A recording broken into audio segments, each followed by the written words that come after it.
Baik, Bapak Ibu sekalian, apakah suara saya sudah jelas terdengar?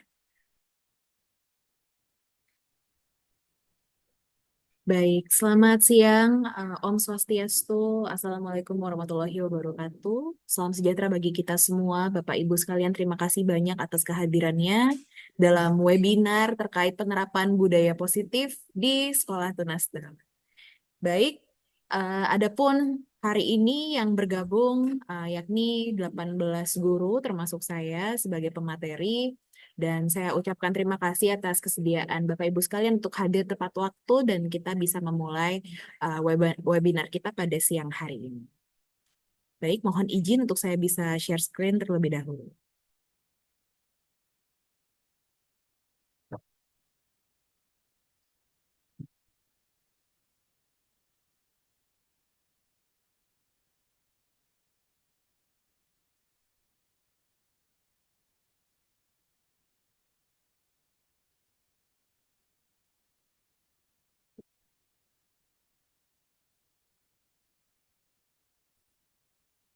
Baik, Bapak Ibu, apakah layarnya sudah terlihat? Yang sudah bisa memberikan reaksi berupa jempol?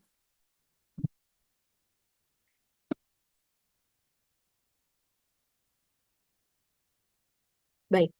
Hadirin sekalian, baik kita akan mulai untuk webinar kita pada siang hari ini terkait penerapan budaya positif di Sekolah Tunas Daud. Adapun webinar kita pada hari ini merupakan bentuk aksi nyata modul 1.4 dari proses pendidikan guru penggerak yang dalam hal ini sudah memasuki, mohon tunggu sebentar, sudah memasuki modul ke 1.4. Baik, Bapak Ibu sekalian, saya akan lanjutkan ke slide berikutnya.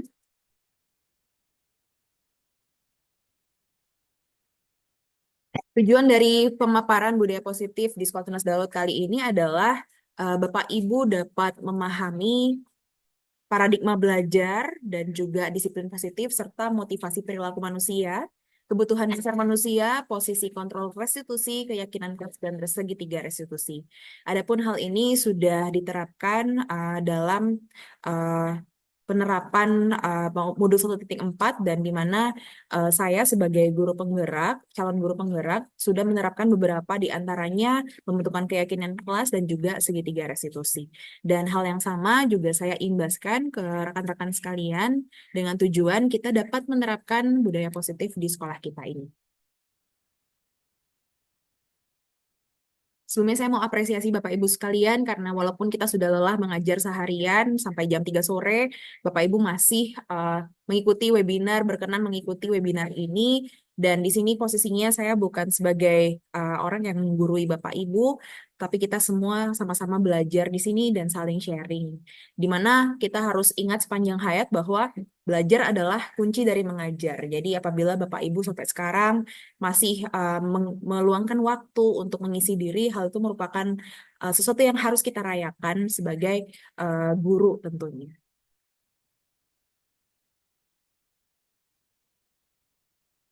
Baik, sebelumnya terkait dengan judul webinar yang sudah saya sampaikan sebelumnya tentang penerapan budaya positif di SMA Tunas Daud, kita perlu memahami terlebih dahulu apa sih itu yang dinamakan budaya positif.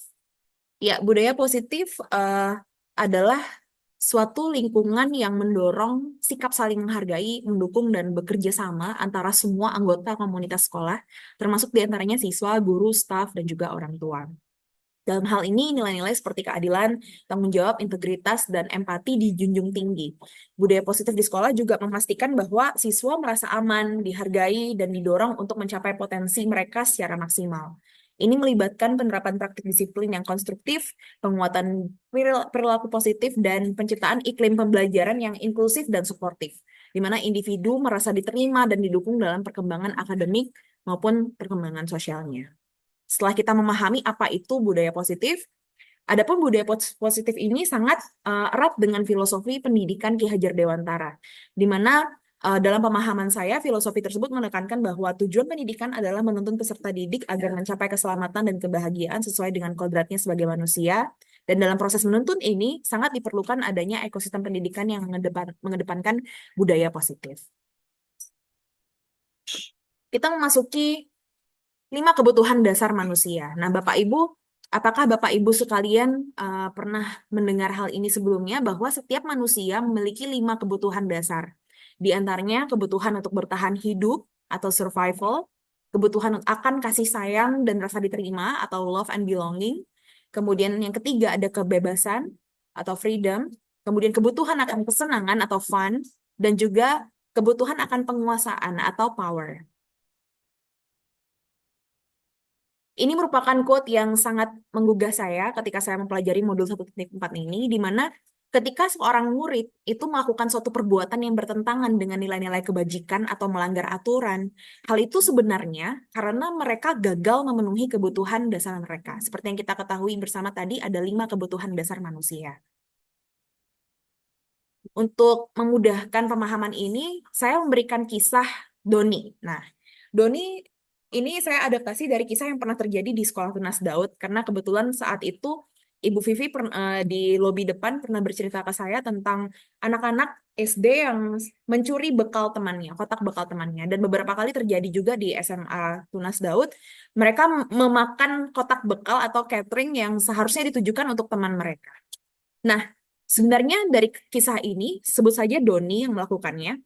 Apa kira-kira alasan Doni untuk melakukannya? Ternyata seperti yang disampaikan oleh quote sebelumnya bahwa ketika seorang murid melakukan suatu perbuatan yang bertentangan dengan nilai-nilai kebajikan atau melanggar peraturan, hal itu sebenarnya karena mereka gagal memenuhi kebutuhan dasar mereka. Nah, dari kisah Doni sendiri, ada beberapa kemungkinan yang terjadi. Kenapa Doni mencuri bekal kotak temannya? Pertama, misalnya karena dia lapar gitu dan tidak dibekalkan oleh orang tuanya. Otomatis dia sedang tidak memenuhi kebutuhan survivalnya. Kemudian kedua, apakah mungkin karena Doni ingin mencari perhatian dari teman-temannya ataupun dari gurunya? Ketika melakukannya, Doni merasa diperhatikan, Doni merasa jadi pusat perhatian. Nah, itu artinya si Doni mungkin di rumah atau di mana di lingkungan dia tinggal, dia sedang tidak bisa memenuhi kebutuhan love and belongingnya. Yang ketiga, kemungkinan si Doni merasa hebat atau agar teman-teman takut kepadanya ketika dia mencuri kotak bekal. Nah, itu artinya si Doni selama ini kebutuhan powernya itu akan penguasaan itu tidak terpenuhi. Atau mungkin karena dia merasa bosan, bekal yang diberikan oleh orang tuanya itu saja sehingga dia memilih untuk mencuri. Itu artinya si Doni tidak memiliki pemenuhan kebutuhan atas kebutuhan freedom. Dan kemungkinan juga karena iseng atau menikmati ekspresi wajah teman ketika bekalnya dicuri. Itu artinya dia selama ini tidak penuh kebutuhannya akan rasa kesenangan. Jadi seperti yang disampaikan pada quote sebelumnya bahwa ketika seorang murid melakukan suatu perbuatan yang bertentangan dengan nilai-nilai kebajikan atau melanggar aturan, itu sebenarnya karena mereka gagal untuk memenuhi kebutuhan dasar mereka. Baik, saya lanjutkan. Berikutnya kita akan masuk ke teori kontrol menurut Dr. William Glasser. Nah, dalam materi ini saya belajar beberapa hal terkait ilusi. Nah, ini ilusi-ilusi yang sering kali kita lakukan. Tapi ternyata ilusi-ilusi tersebut memiliki dampak yang cenderung negatif, terutama kepada peserta didik. Pertama, tentang ilusi guru mengontrol murid. Kita ini tidak dapat memaksa murid untuk berbuat sesuatu jikalau murid memilih untuk tidak melakukannya. Karena pada akhirnya guru tampaknya sedang mengontrol murid, tapi faktanya adalah murid justru sedang mengizinkan dirinya dikontrol. Jadi teori kontrol itu sebenarnya semua perilaku memiliki tujuan, bahkan perilaku yang tidak disukai. Misalnya, kita marah kepada peserta didik. Lalu kita membuat dia, misalnya peserta didik itu melanggar peraturan tidak mengenakan seragam sekolah dengan lengkap. Kita marah kepada dia dan kita memaksa dia untuk menggunakan semua seragam itu saat itu juga dengan tepat sesuai dengan peraturan yang ada. Tapi faktanya bisa jadi dalam hatinya peserta didik itu sebenarnya tidak melakukannya dengan senang hati, tapi peserta didik itu melakukannya dengan terpaksa. Dalam kondisi itu, murid itu sedang mengizinkan dirinya untuk dikontrol karena motivasi intrinsik itu tidak ada pada peserta didik. Lalu yang kedua, ilusi bahwa semua penguatan positif itu efektif dan bermanfaat. Penguatan positif atau bujukan atau bentuk-bentuk kontrol itu sebenarnya segala usaha untuk mempengaruhi murid agar mengulangi suatu perilaku tertentu. Justru usaha-usaha ini adalah usaha yang sedang mengontrol murid. Murid bisa jadi menyadari atau justru mencoba atau menolak bujukan, atau bisa jadi dia justru semakin tergantung dengan pendapat sang guru. Misalnya kita minta peserta didik untuk menggunakan seragam dengan lengkap. Kita memberikan bujukan-bujukan. Misalnya, nak, kamu nggak ganteng loh kalau misalnya kamu berantakan seperti ini.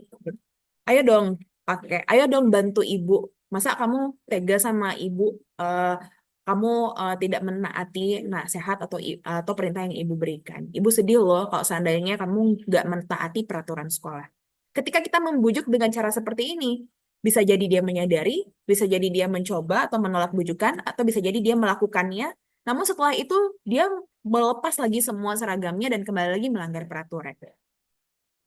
Kemudian ilusi yang ketiga, ilusi bahwa kritik dan membuat orang merasa bersalah dapat menguatkan karakter. Ini yang paling sering terjadi di kita ya, bahwa kita seringkali memberikan kritik, membuat si peserta didik merasa bersalah, tapi justru ternyata bentuk-bentuk seperti ini adalah mengontrol murid kepada identitas yang gagal, karena mereka jadi merasa buruk tentang diri mereka. Kadang kita juga sering menggunakan suara halus untuk menyampaikan pesan yang negatif. Jadi hal ini sangat bertentangan dengan teori kontrol yang sebenarnya, bahwa murid-murid itu perlu memiliki motivasi yang intrinsik untuk bisa taat gitu. Jadi kalau seandainya mereka taat dengan keadaan terpaksa, atau ketika mereka taat tetapi ternyata mereka dalam hatinya merasa bersalah dan menuju pada identitas yang gagal, maka tujuan kita untuk menanamkan budaya positif di sekolah itu sebenarnya sedang mengarah kepada kegagalan. Dan yang keempat adalah ilusi bahwa orang dewasa memiliki hak untuk memaksa. Beberapa kali kita seringkali merasa kita memiliki tanggung jawab untuk membuat murid-murid berbuat hal tertentu. Jadi selama ada kemajuan berdasarkan sebuah pengukuran kerja itu sudah cukup. Namun ternyata perilaku memaksa seperti ini tidak akan efektif untuk jangka panjang dan justru akan membuat hubungan permusuhan di antara baik itu guru maupun peserta didik. Ilusi-ilusi inilah yang sebenarnya gagal dalam menciptakan budaya positif di sekolah. Jadi kita bertanya-tanya sekarang, lalu disiplin seperti apa yang perlu kita terapkan di sekolah, begitu kan? Karena selama ini kita cenderung menghubungkan kata disiplin dengan ketidaknyamanan, memberi hukuman, kepatuhan, dan lain sebagainya. Ternyata disiplin yang dimaksud itu adalah disiplin yang memiliki motivasi internal, atau dengan kata lain, disiplin positif itu sendiri. Pertanyaannya sekarang, apa sih disiplin positif itu? Seseorang perlu paham betul alasan mengapa mereka mengikuti suatu aliran, suatu ajaran, atau suatu peraturan tertentu, sehingga motivasi yang terbangun itu adalah motivasi intrinsik atau motivasi dari dalam diri peserta didik itu. Kita semua harus mempelajari bagaimana cara kita mengontrol diri dan bagaimana kita menguasai diri untuk memilih tindakan yang mengacu pada nilai-nilai yang kita hargai. Peserta didik bisa bertanggung jawab atas apa yang dilakukannya, dan peserta didik mendasari tindakan mereka pada nilai-nilai kebajikan universal. Jadi, sebagai guru, kita perlu menciptakan anak-anak yang memiliki disiplin diri sehingga mereka bisa berperilaku dengan mengacu kepada nilai-nilai kebajikan universal dan memiliki motivasi intrinsik itu sendiri.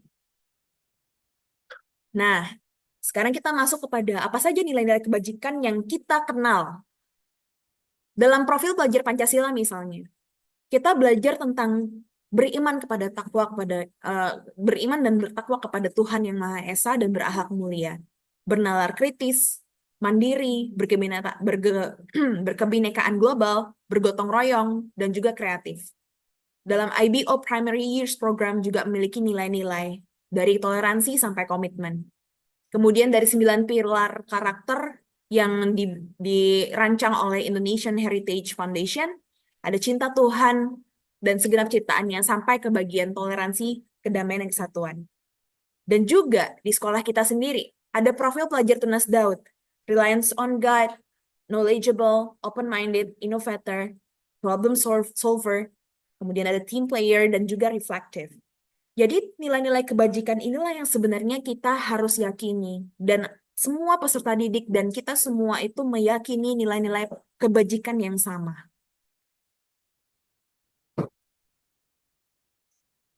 Hal ini juga berkaitan dengan tiga motivasi perilaku manusia. Menurut Diane Gaussen, di mana ketika seorang melakukan sesuatu, atau dalam hal ini peserta didik, dalam mentaati peraturan misalnya, mereka bisa saja memiliki motivasi hati, oh saya menghindari ketidaknyamanan atau hukuman. Atau yang kedua, dia melakukannya untuk mendapatkan imbalan atau penghargaan dari orang lain. Atau yang ketiga, untuk menjadi orang yang mereka inginkan dan hargai sendiri dengan diri sendiri dengan nilai-nilai yang mereka percayai. Saya akan bahas satu persatu dalam hal ini. Bagi peserta didik yang memiliki motivasi melakukan untuk menghindari ketidaknyamanan atau hukuman, dia akan berpikir, apa yang terjadi jika saya tidak melakukannya? Apa yang terjadi kalau saya nggak mentaati peraturan sekolah? Oh, saya dihukum. Oh, saya kena SP, dan lain sebagainya. Justru motivasi ini adalah motivasi eksternal. Karena peserta didik menghindari permasalahan yang mungkin muncul dan berpengaruh kepada mereka, baik secara fisik maupun psikologis. Yang kedua, untuk mendapatkan imbalan atau penghargaan dari orang lain. Dia akan bertanya dalam hatinya, kenapa saya harus mengikuti peraturan sekolah sih? Apa saya akan dapatkan sesuatu ketika saya melakukannya? Jadi motivasi ini menjadi motivasi eksternal karena dia melakukannya supaya mendapatkan pujian, hadiah, atau imbalan dari orang lain. Kemudian yang ketiga, untuk menjadi orang yang mereka inginkan dan mereka menghargai diri mereka sendiri dengan nilai-nilai yang mereka percaya. Dalam hal ini, inilah yang benar. Mereka berusaha untuk menjadi seorang orang seperti apa. Mereka berusaha untuk menjadi orang yang lebih baik ke depannya. Mereka melakukannya karena nilai-nilai yang mereka yakini dan hargai. Mereka melakukan ini karena mereka ingin menjadi orang yang melakukan nilai-nilai yang mereka yakini itu. Kemudian, Bapak Ibu sekalian, dari kita sudah membahas tadi tentang apa itu disiplin positif, tiga motivasi yang ada dalam kita semua sebagai manusia, kemudian bicara tentang kebutuhan-kebutuhan yang ada, di mana kebutuhan itu kalau tidak terpenuhi, maka peserta didik akan melakukan suatu pelanggaran terhadap baik itu aturan maupun nilai-nilai kebajikan universal.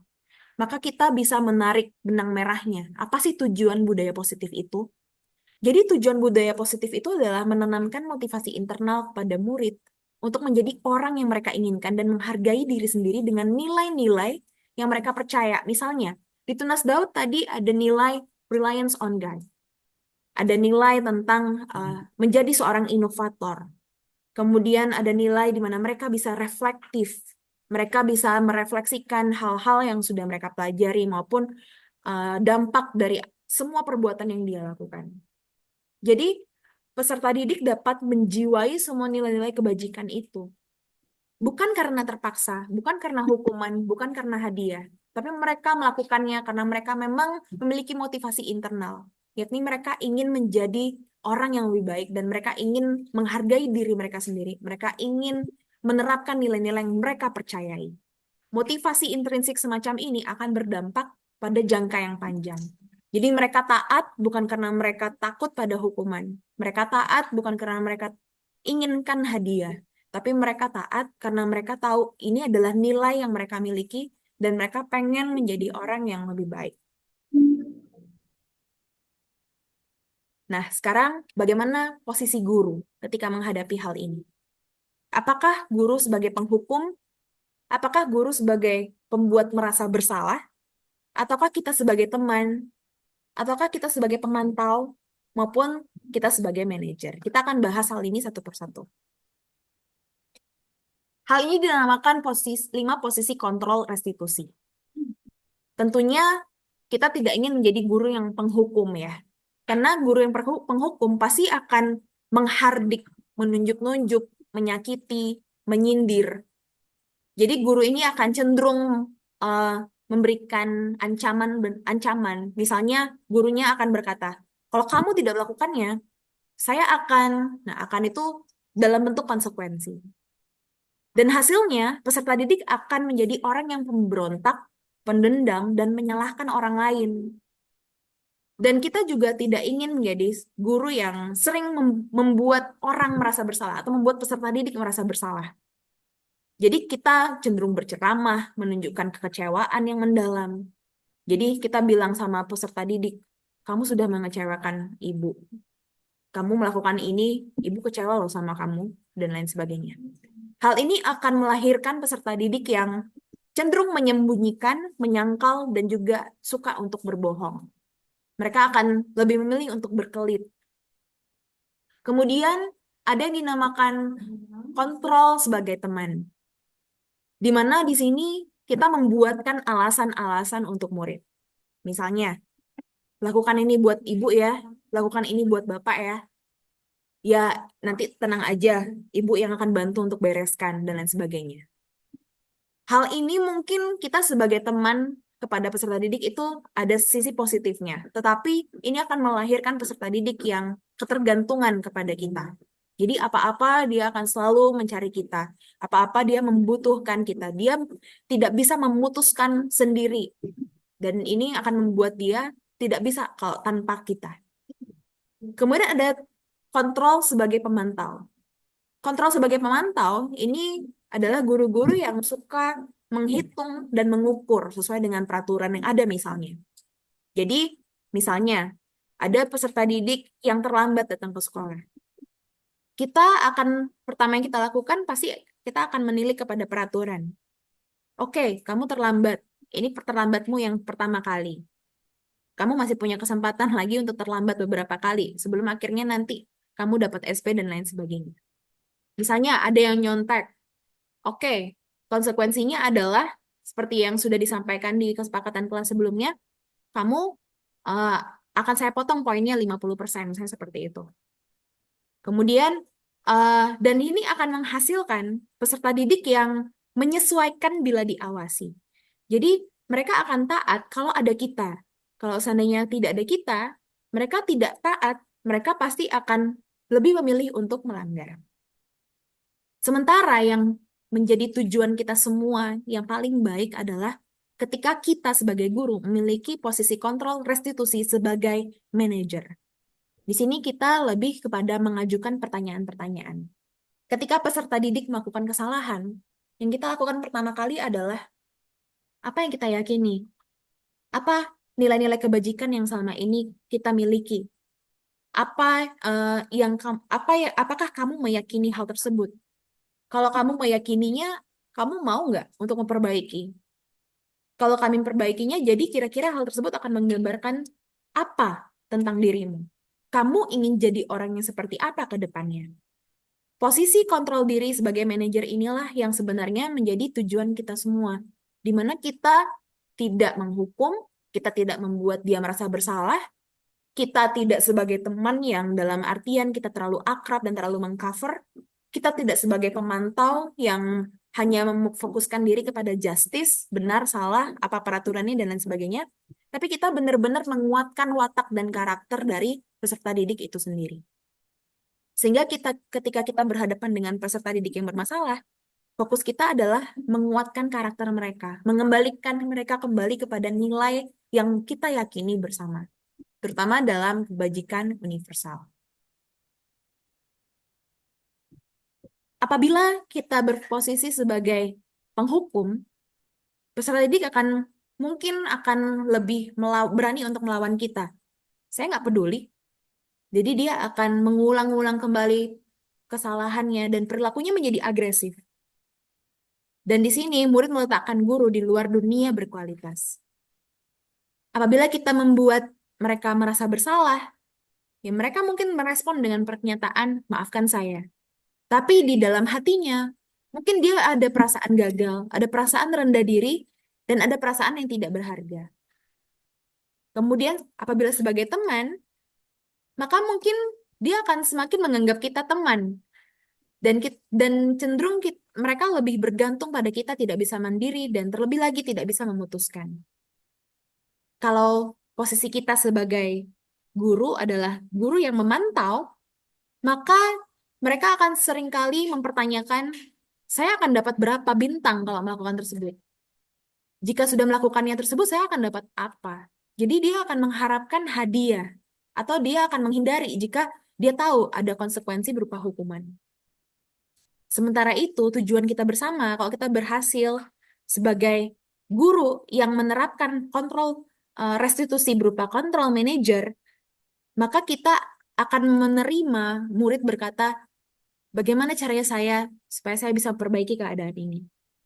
Saya mau memperbaiki apa solusi yang terbaik buat saya.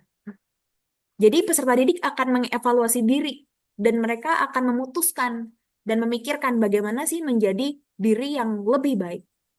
Dan akhirnya peserta didik ini akan meletakkan dirinya sebagai individu yang positif dalam dunia yang berkualitas.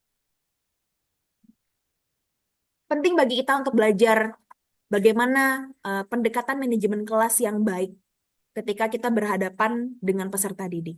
Hal ini dinamakan segitiga restitusi. Restitusi adalah sebuah pendekatan dalam manajemen kelas yang bertujuan untuk memperbaiki hubungan dan situasi setelah terjadinya pelanggaran aturan atau perilaku yang tidak sesuai.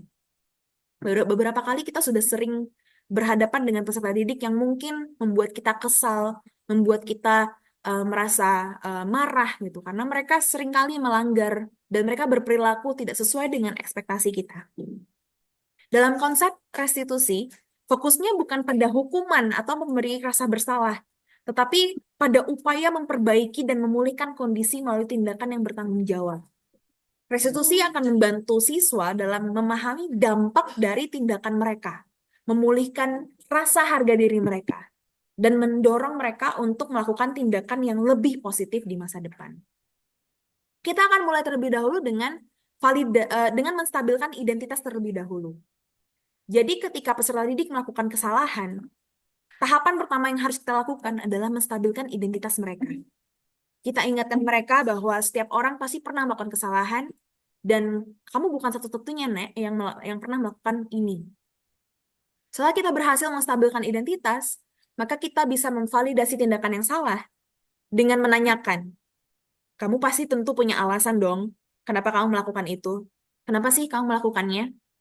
Atau kita bisa bertanya dengan, adakah cara yang lebih efektif untuk mendapatkan apa yang kamu butuhkan itu? Di sini, di validasi tindakan yang salah, kita kembali lagi ke awal, di mana kita mencari tahu kira-kira kebutuhan yang mana yang tidak terpenuhi, sehingga peserta didik itu melakukan kesalahan. Misalnya, ketika peserta didik melakukan pelanggaran terhadap seragam, bajunya dikeluarkan, tidak menggunakan dengan lengkap.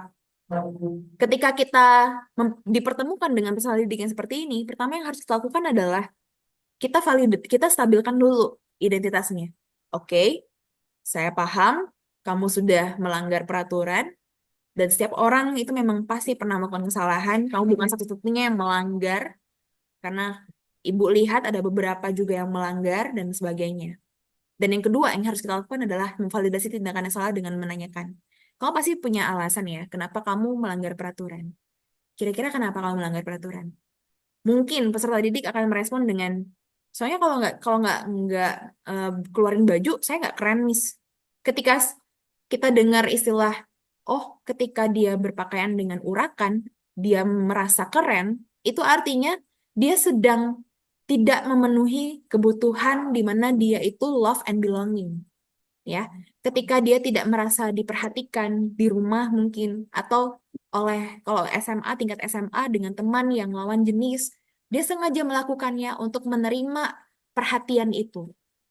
Dari situ kita bisa tahu, oh ternyata kebutuhan akan love and belongingnya dari peserta didik itu tidak terpenuhi, sehingga dia melakukan pelanggaran. Seperti yang quote yang awal disampaikan tadi, bahwa setiap bentuk pelanggaran peraturan dan lain sebagainya itu mendasar dari semua kebutuhan yang tidak terpenuhi dari peserta didik itu sendiri.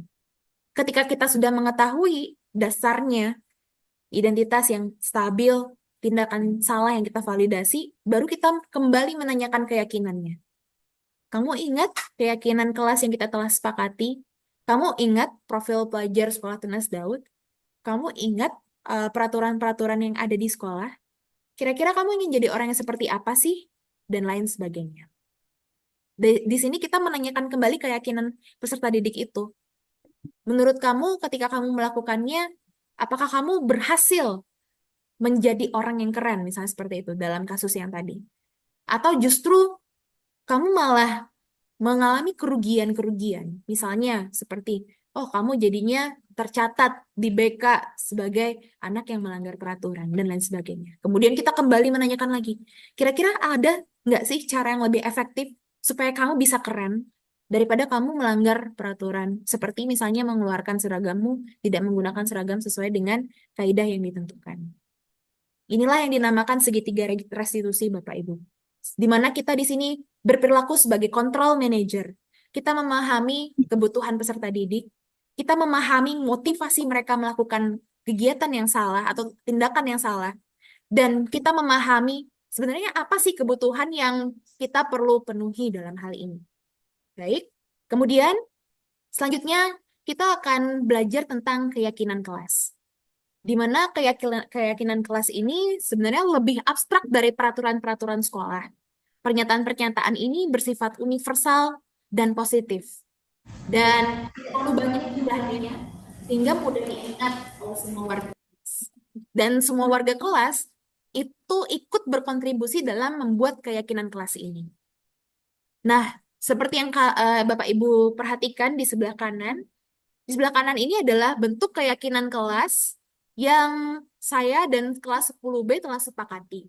Yang pertama, keyakinannya adalah berdoa sebelum dan sesudah pembelajaran.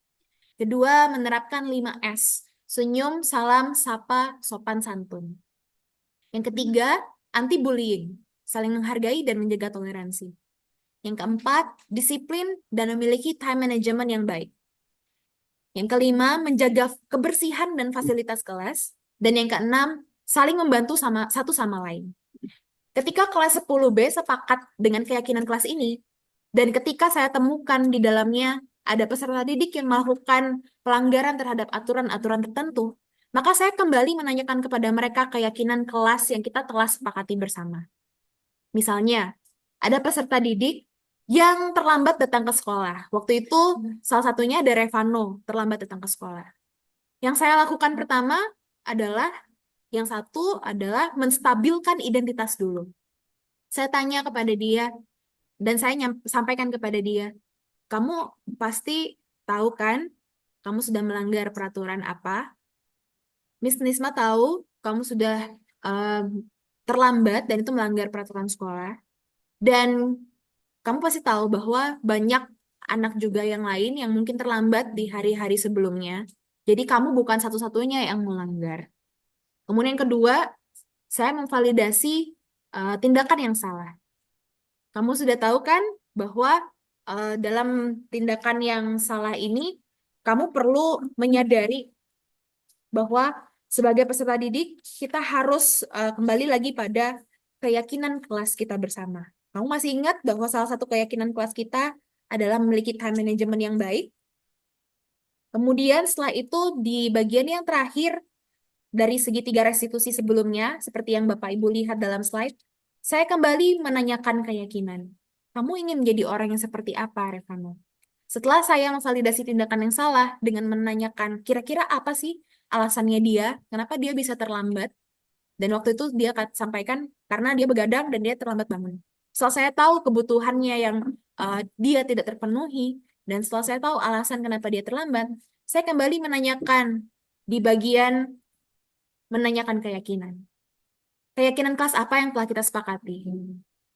Lalu dia mengatakan time management yang baik. Oke, kamu belum memiliki time management yang baik. Lalu apa solusinya?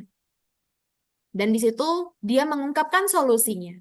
Bukan saya yang sebagai guru yang memberikan solusi, tapi dia sendiri yang menyadari bahwa dia perlu solusi dan dia perlu mencari solusi itu. Dan dia dari dalam hatinya, dari motivasi intrinsiknya dia itu sendiri yang memilih untuk memperbaiki diri ke depan. Jadi bentuk perbaikan yang terjadi ini tidak berupa nasihat dari saya kepada dia, tetapi bentuk perbaikan ini muncul dari dalam diri dia sendiri, dari dalam hatinya sendiri, dari motivasi intrinsiknya dia sendiri. Bahwa sebagai anak kelas 10B, Saya perlu memiliki time management yang baik. Dan saya saat ini sedang tidak memiliki time management yang baik. Maka dari itu saya terlambat datang ke sekolah. Jadi karena saya terlambat datang ke sekolah dan saya ke depannya ingin menjadi siswa yang sukses, siswa yang disiplin, lebih berprestasi lagi, saya harus, misalnya kemarin dikatakan bahwa dia ingin set alarm lebih pagi lagi, dan lain sebagainya, dan lain sebagainya.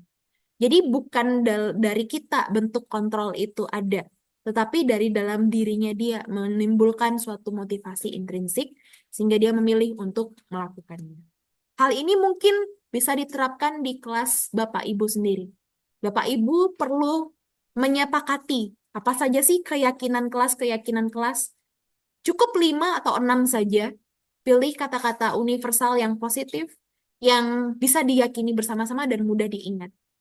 Dari bentuk keyakinan kelas ini, kita bisa menerapkan segitiga restitusi seandainya ada yang melanggar dan lain sebagainya. Kita bisa kembalikan dia, menstabilkan identitasnya, memvalidasi tindakan yang salah. Kemudian kita bisa kembali lagi yang ketiga, tunggu sebentar, yaitu menanyakan keyakinannya. Kamu ingin menjadi orang yang seperti apa ke depannya? Dalam hal ini kita tidak lagi berfungsi sebagai penghukum, kita tidak lagi berfungsi sebagai pemberi imbalan atau hadiah, tapi benar-benar menumbuhkan motivasi intrinsik peserta didik itu sendiri untuk melaksanakan.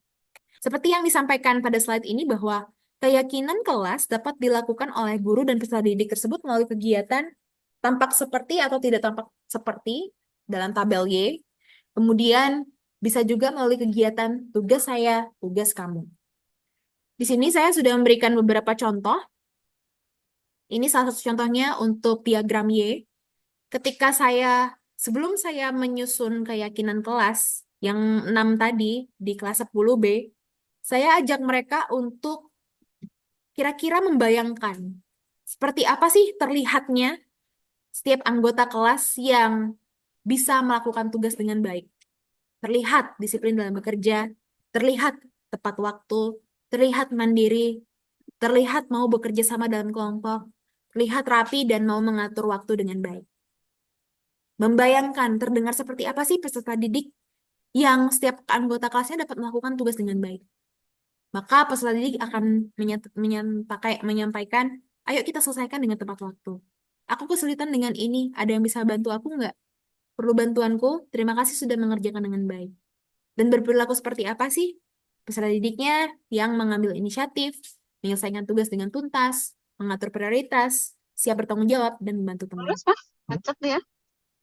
Macet ya ke kiri. Kemudian,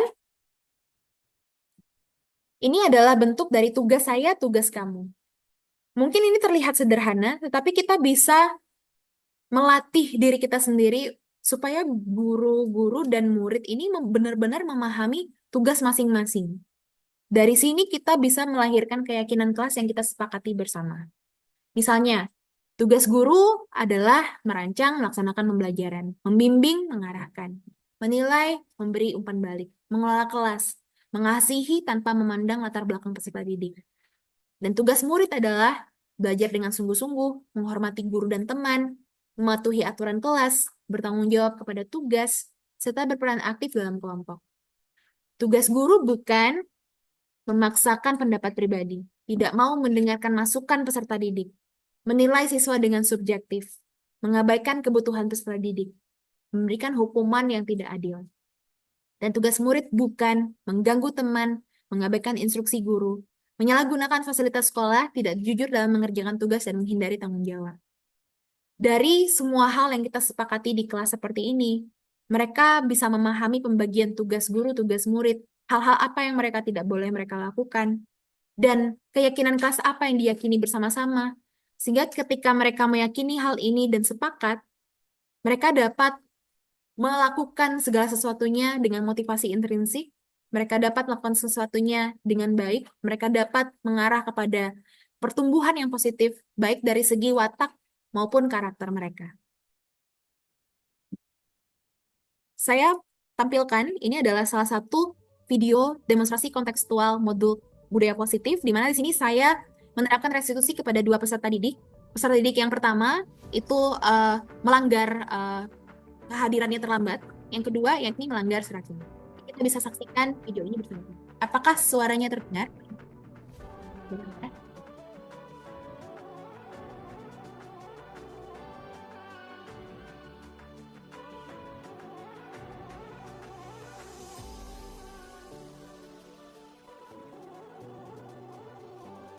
Oke, Yuda, silakan duduk. Kenapa kamu berantakan? Bajumu berantakan, dasimu berantakan. Masih ngantuk, Miss. Masih ngantuk? Oke. Hari ini kamu udah kamu lagi dulu. Kenapa? Kamu semalam tidur jam berapa?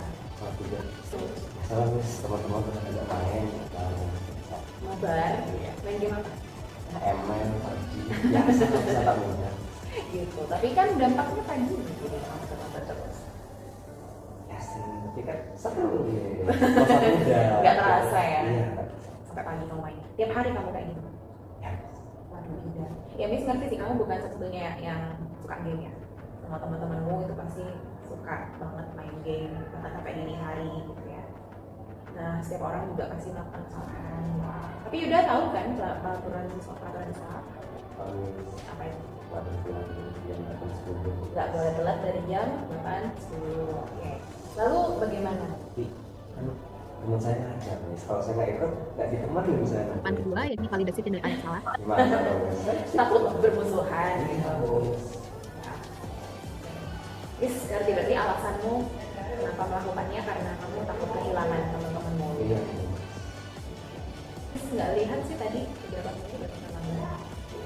Rumah saya jauh. Nah, lumayan jauh gitu ya. Baik. Baik.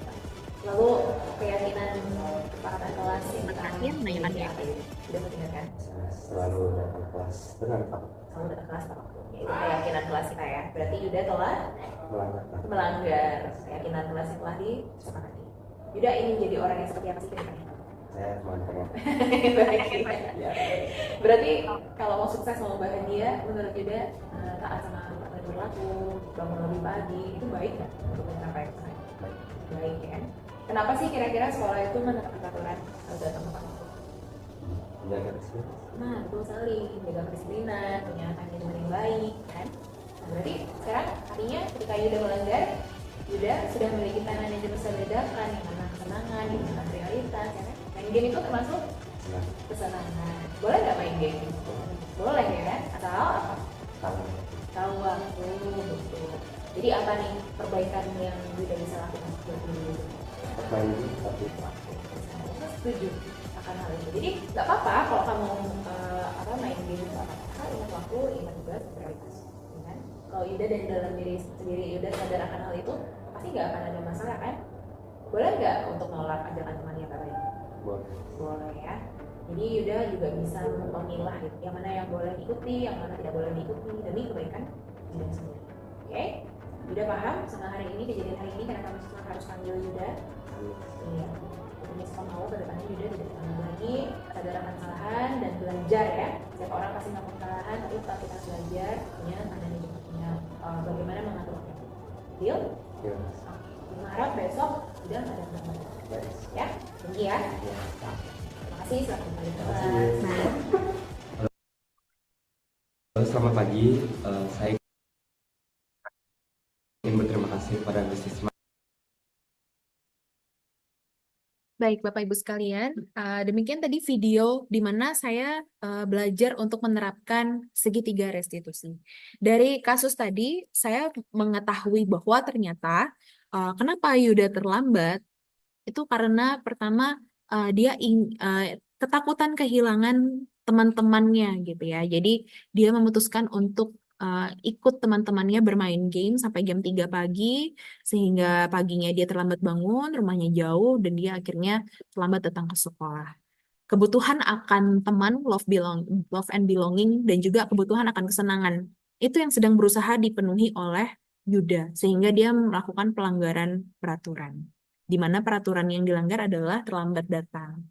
Dan ini semua lahir dari keputusan-keputusannya dia ya, karena dia di sini merasa saya butuh teman, saya butuh kesenangan, saya butuh love and belonging, Tapi karena saya takut kehilangan itu semua, jadi saya memilih untuk ya sudah saya ikuti kemauan teman saya untuk bermain game sampai pagi.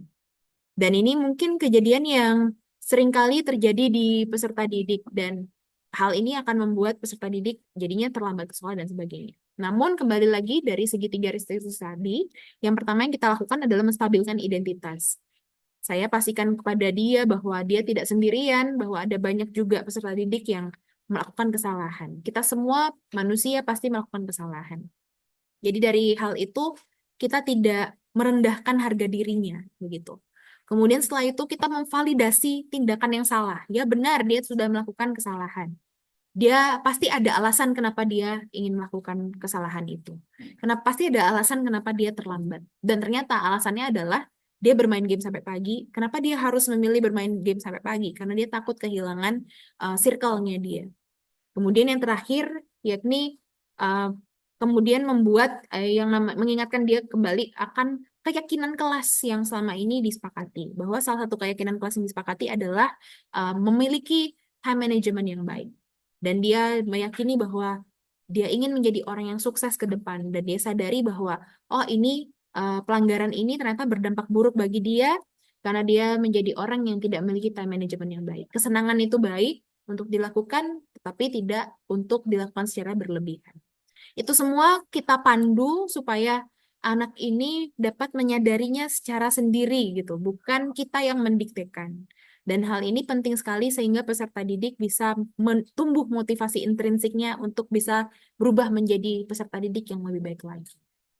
Dan kesimpulan dari pertemuan kita hari ini dari materi yang telah disampaikan sebelumnya, bahwa budaya positif perlu diwujudkan oleh seluruh warga sekolah, terutama guru sebagai pemimpin pembelajaran.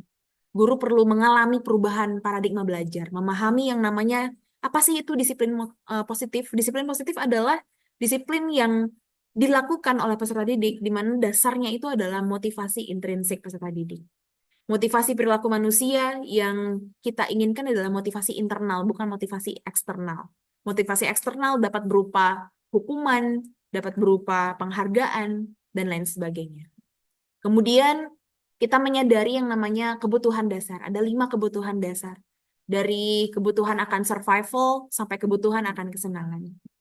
Kemudian ada posisi kontrol restitusi, baik sebagai penghukum, sebagai pembuat merasa bersalah, posisi kontrol sebagai teman, sebagai pemantau, dan juga posisi kontrol manager. Di mana yang kita inginkan semuanya adalah sebagai guru kita menjadi orang guru-guru yang memiliki posisi kontrol manager. Dan pada akhirnya kita sebagai guru, terutama para wali kelas, dapat memimpin jalannya diskusi di dalam kelas, baik dalam membuat diagram Y dan juga diagram tentang tugas saya dan tugas kamu, tugas saya sebagai guru, tugas kamu sebagai peserta didik, kemudian dapat disimpulkan hasilnya dan membuat keyakinan kelas bersama. Dan akhirnya kita dapat menerapkan segitiga restitusi dalam menyelesaikan permasalahan peserta didik, terutama mereka-mereka yang melanggar keyakinan kelas dan peraturan sekolah. Sehingga sebagai guru, kita menuntun peserta didik untuk memiliki disiplin diri, sehingga mereka dapat berperilaku dengan mengacu kepada nilai-nilai kebajikan universal dan memiliki motivasi intrinsik itu sendiri. Baik, Bapak Ibu sekalian, demikian pemaparan materi dari saya. Terima kasih banyak atas kesediaan Bapak Ibu. Untuk itu saat ini kita akan memasuki sesi tanya jawab maupun dari Bapak Ibu sendiri yang ingin memberikan tanggapan, waktu dan tempat kami persilakan.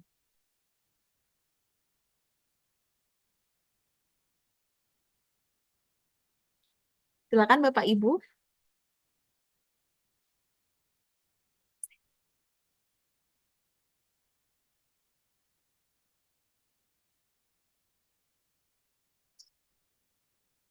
Wah, baik. Terima kasih. Silakan untuk pertama bisa Miss Juni.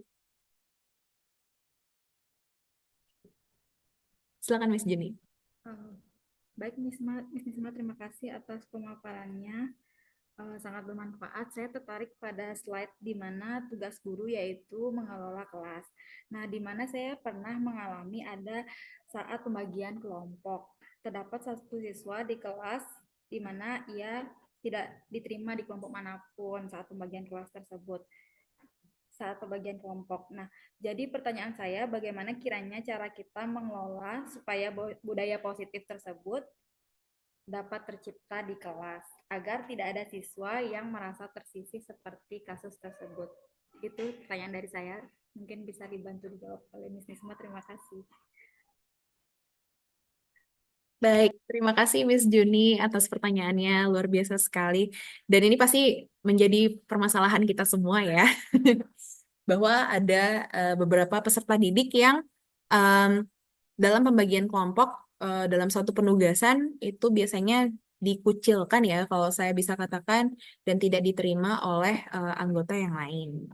Baik, berdasarkan teori yang sudah kita pelajari bersama siang ini, bahwa kita perlu menerapkan atau menanamkan budaya positif itu kepada peserta didik. Salah satunya budaya positif itu pastinya tentang menghargai orang lain, menerima orang lain. Nah, eh, seperti yang disampaikan terakhir tentang segitiga restitusi, kita perlu memberikan penerapan segitiga restitusi ini kepada seluruh anggota kelas dulu.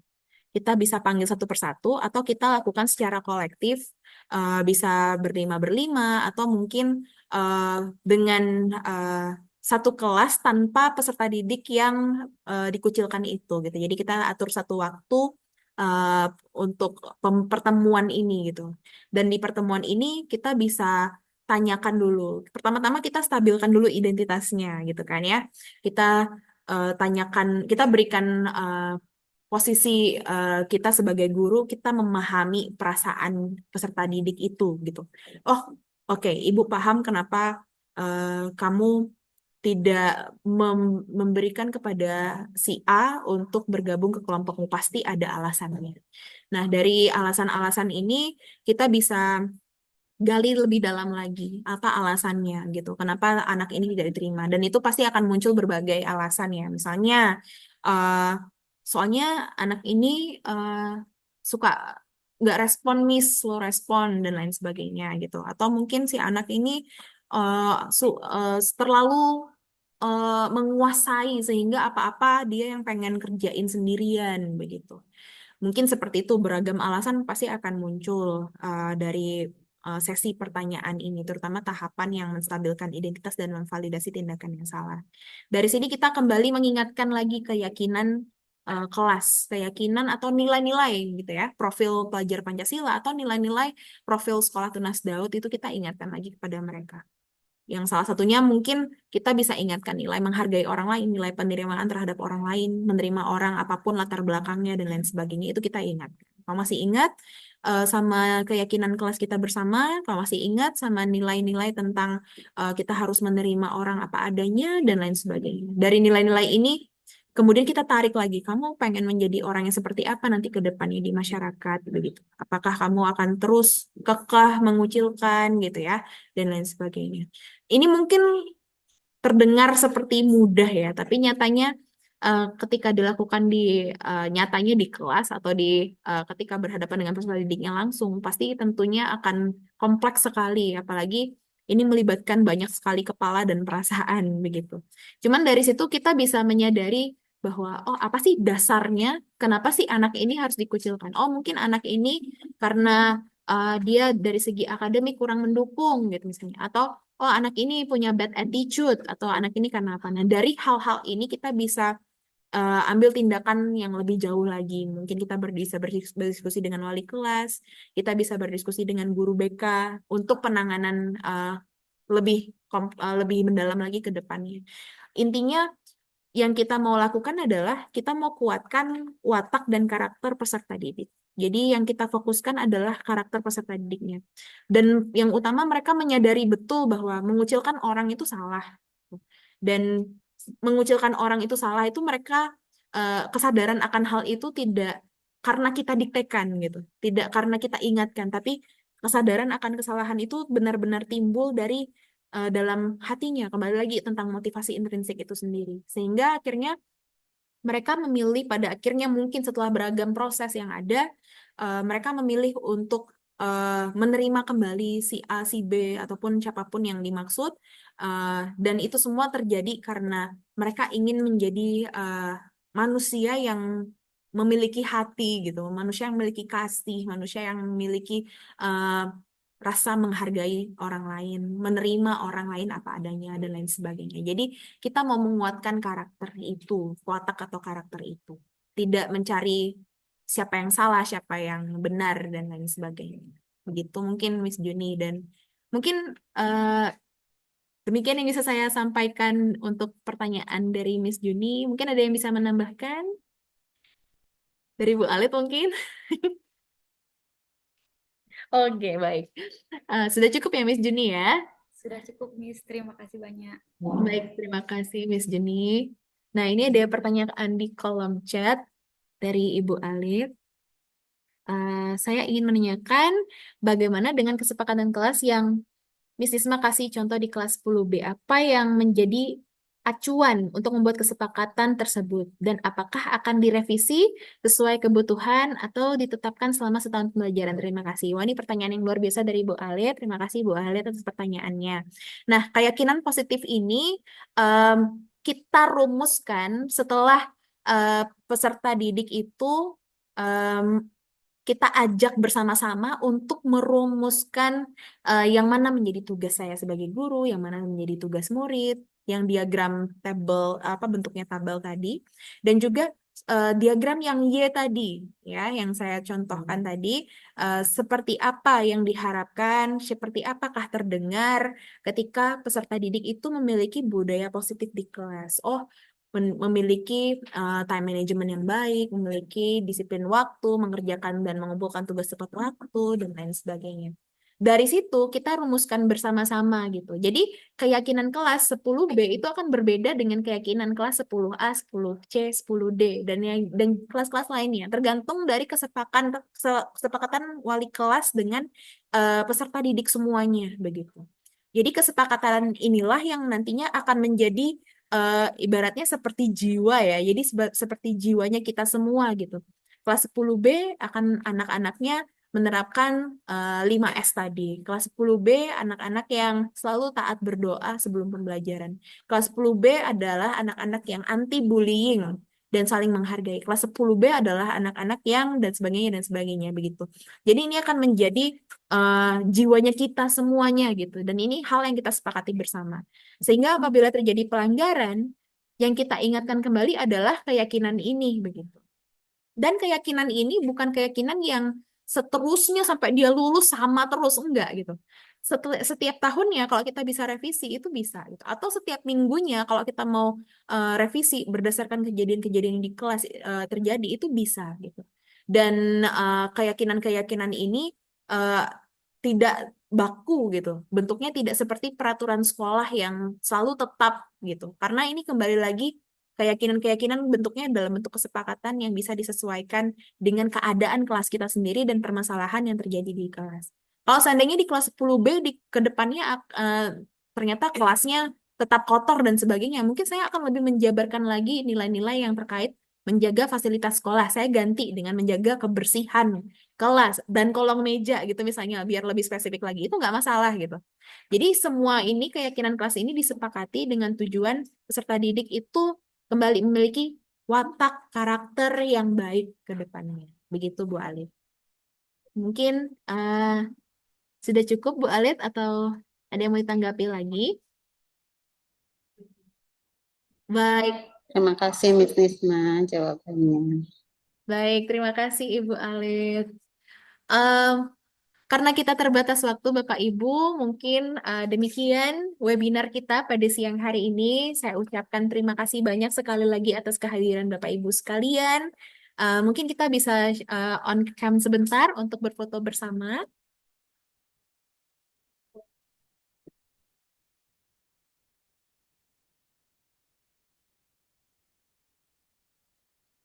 Baik,